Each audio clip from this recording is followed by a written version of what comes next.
この数ヶ月間何度も北朝鮮へ飛びました。米国と韓国のニュースではこの男性が話題に。キム・ジョンウン、数年前に彼が飛行機を操縦していましたよね。映画ザ・インタビューの再現ではないけど、キム・ジョンウンのことを好意的に話さない限り制裁リスト入り。聞いたことあるだろ。ザ・インタビューのシーンを拝借。初の北朝鮮 VS リアリティです。始まります。セブンフォークルーの皆さん、ようこそ。私の名前はケルシー B747 のパイロット。私のチャンネルセブンフォーギアは全て航空に関するものです。ザ・インタビューの映画がこの動画を作っている間、頭からずっと離れずもう一回見てまた爆笑しました。だから映画のシーンを取り入れてみました。馬鹿げてるわ。まだ見ていない人のため下にリンクを貼っておきます。見てみましょう。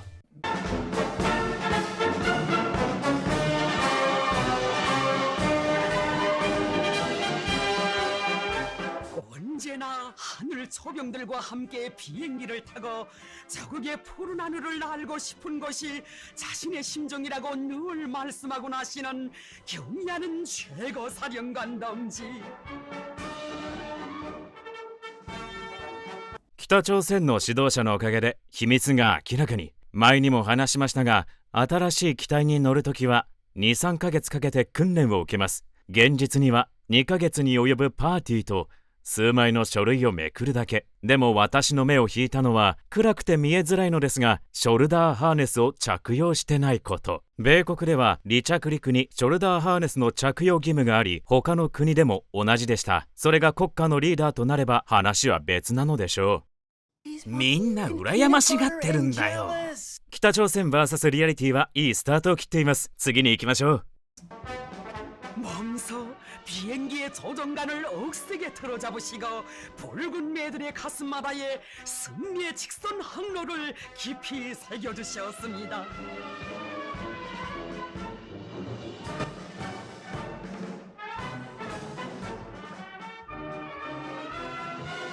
彼はヨークを握ったと言った。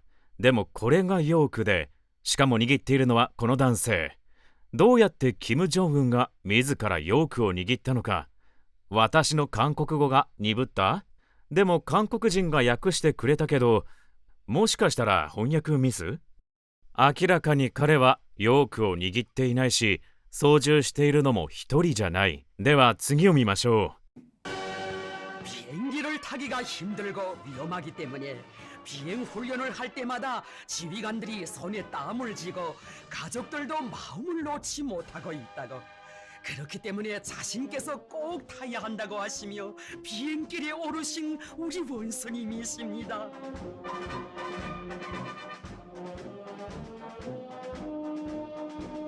この中に真実もあります。飛行教官が訓練中に汗をかくし、緊張もします。米国で訓練が行われるのは、南カリフォルニア、アリゾナ、テキサス、フロリダなど、エアコンのない80年代の飛行機だと汗も出ます。暑いですからね。しかも飛行機に乗ったことのない素人が操縦。緊張して冷や汗も出るでしょう。訓練生が操縦しているとき、勝手な行動にはハラハラさせられ、教官の本音はきっと、世界中の人たちが見ている前で、そんな生意気な態度を取るのか。このうぬぼれや。飛行は最も安全な輸送手段の一つ。その安全性は十分に証明されています。もちろんパイロットが操縦する場合であって、この人は論外。もう一つ気づいたこと言っておきますね。パイロットを目指すとき、一人の教官が指導します。どの航空会社でも指導する教官は一人。それが指導者。ここのキム・ジョンウンの右席に教官がいて、もう一人パイロットがここにしゃがんで指示を出しています。これは特別でしょう。通常の訓練では右か左に一人パイロットが座ります。しかしこの場合、二人も教官がいて、操縦はしてないけどサポートをしている。どんな理由であれ、とりあえず座っています。では次のシーン。 민족과 인민의 운명을 한몸에 안으신 최고 사령관 동지께서 다시는 위험한 비행길에 오르시지 말아주시기를 간절히 아뢰일 때마다 경의하는 원선이 말씀하셨습니다.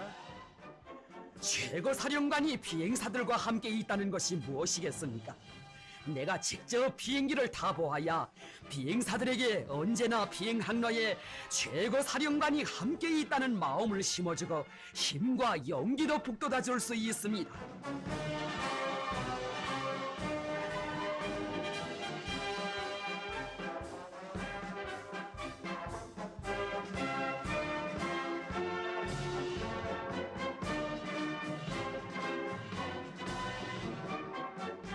ここで空港の方を指しているのか意味はよくわからないけど、もう一つ彼が指した画面は動く地図。彼が指を指している位置にあるものといえば飛行機の位置を示すアイコン。この地図は飛行中の状況を認識できて、周りにいる飛行機や滑走路など多くの情報を集約。でも彼は飛行機の現在位置を指している様子。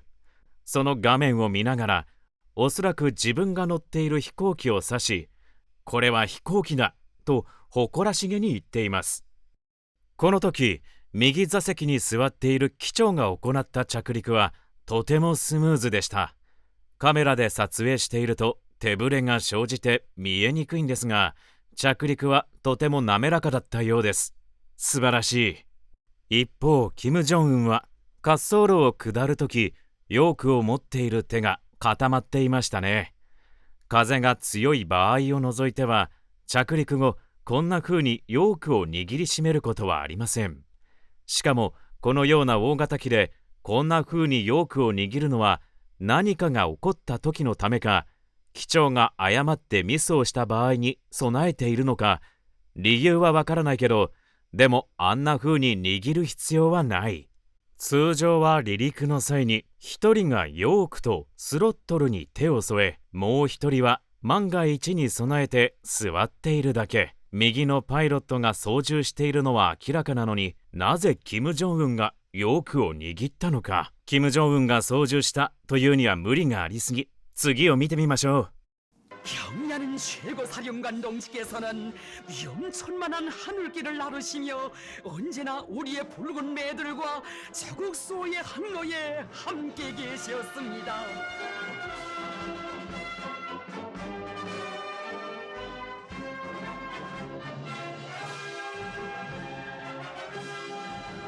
このフライトデッキに何人いるのでしょう。2人のパイロットと右に1人と真ん中に1人、そして前かがみで話しかける軍服を着た男性。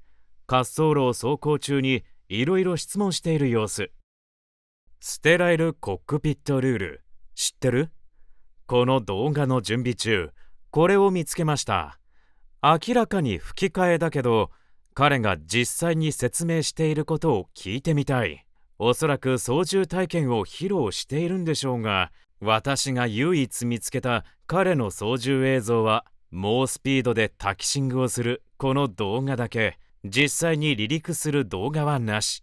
ご存知のように、私は好奇心旺盛なので、彼が自信ありげに話す内容にも非常に興味があります。私がセスナで飛んだのは200時間程度。そんなに大した時間ではないけれど、彼が指しているものに重要な意味がないことぐらいはわかります。でも自信満々に説明する様子はあっぱれです。もし実際に音声が聞こえたら、北朝鮮 VS リアリティがもっと楽しめたかも。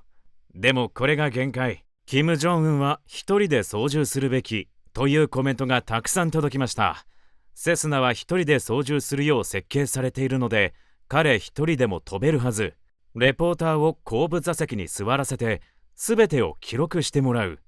キム・ジョンウンが飛行しながらナレーションも担当。